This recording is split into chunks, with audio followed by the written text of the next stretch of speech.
ओम शांति। 27 मई 2026 की मुरली में बाबा के अनमोल मधुर महावाक्य सुनते हैं। आज की मुरली के मुख्य पॉइंट्स हैं। मीठे बच्चे, कालों का काल बाबा आया है तुम्हें काल पर जीत प्राप्त कराने।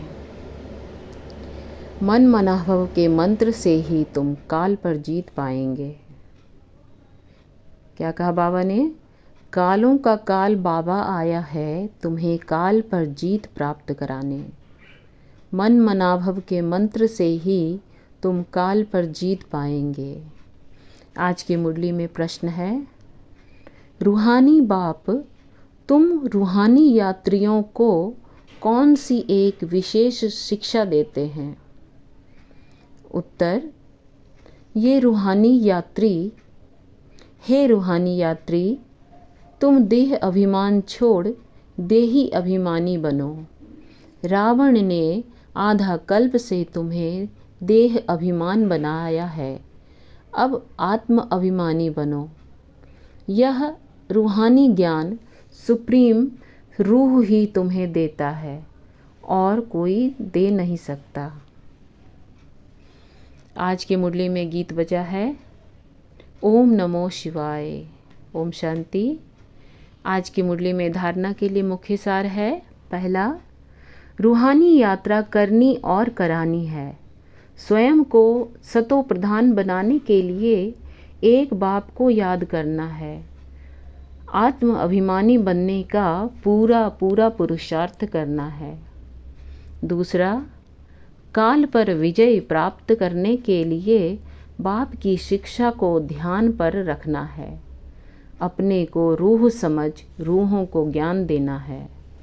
आज के मुरली में वरदान है, बाप दादा के कर्तव्य को अपना निशाना बनाने वाले मास्टर मर्यादा पुरुषोत्तम भव।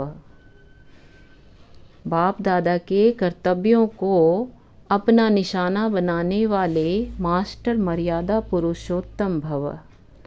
कहा जाता है, अपनी घोट तो नशा चढ़े, दूसरी की कमाई में कभी भी आंख नहीं जानी चाहिए। दूसरे के नशे को निशाना बनाने के बजाय बाप दादा के गुण और कर्तव्य को निशाना बनाओ।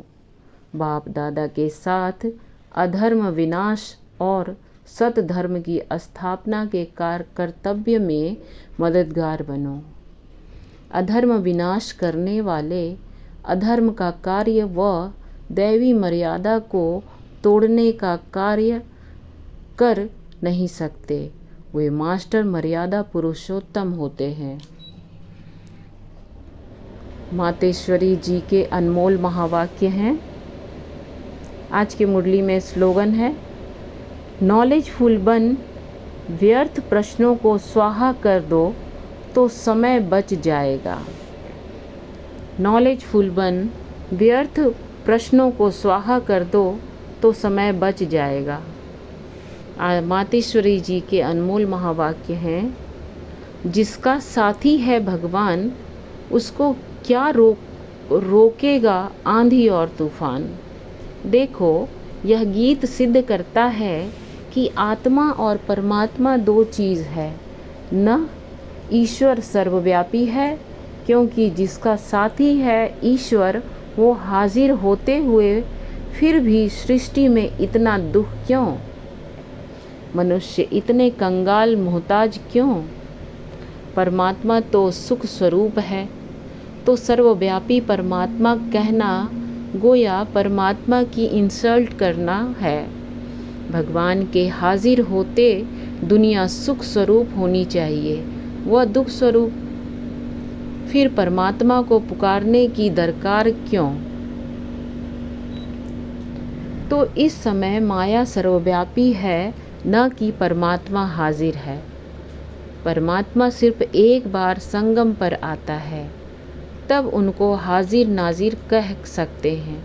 बाकी उनकी याद सबके दिलों में ज़रूर व्यापक है।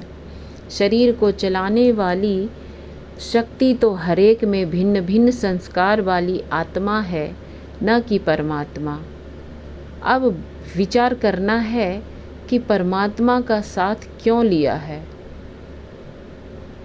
इस माया के आंधी और तूफान से पार होने के लिए ज़रूर कोई माया का तूफान है, जिससे पार होने के लिए उस परमात्मा का साथ हम आत्माएं मांगती हैं।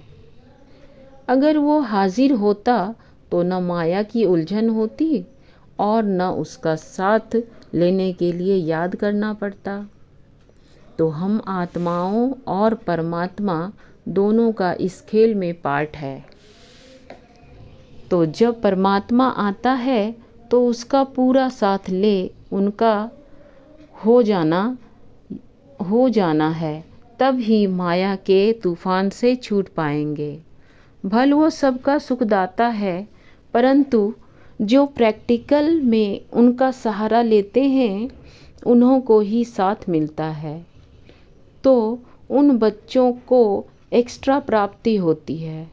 भल वो दुनिया के अंदर आए उपस्थित हुआ है, परंतु ओहो आश्चर्यवत, दुनिया इनको न जानने के कारण इनका साथ नहीं लेती। अगर इनका पूरा साथ पकड़ ले तो मदद देने में मशहूर है। कहते हैं, हाँ, एक कदम तुम आगे बढ़ाओ तो 10 कदम आगे आएंगे। तो वो संपूर्ण वर्षा देते हैं जिसमें कोई अपूर्णता नहीं होती। अच्छा, आज के अव्यक्त इशारे हैं। कोई भी संकल्प आए तो ऊपर देकर स्वयं निसंकल्प हो चलते आओ। विचार देना, इशारा देना, यह दूसरी बात है। हलचल में आना, यह दूसरी बात है। तो सदा एक रस संकल्प दिया और निसंकल्प बने। सदा ध्यान रहे कि मुझे कर्मेंद्रिय जीत बनना है। कोई एक कर्मेंद्रिय की आकर्षण भी एक बाप का बनने नहीं देगी, एक रस स्थिति में स्थित होने नहीं देगी। अच्छा, ओम शांति।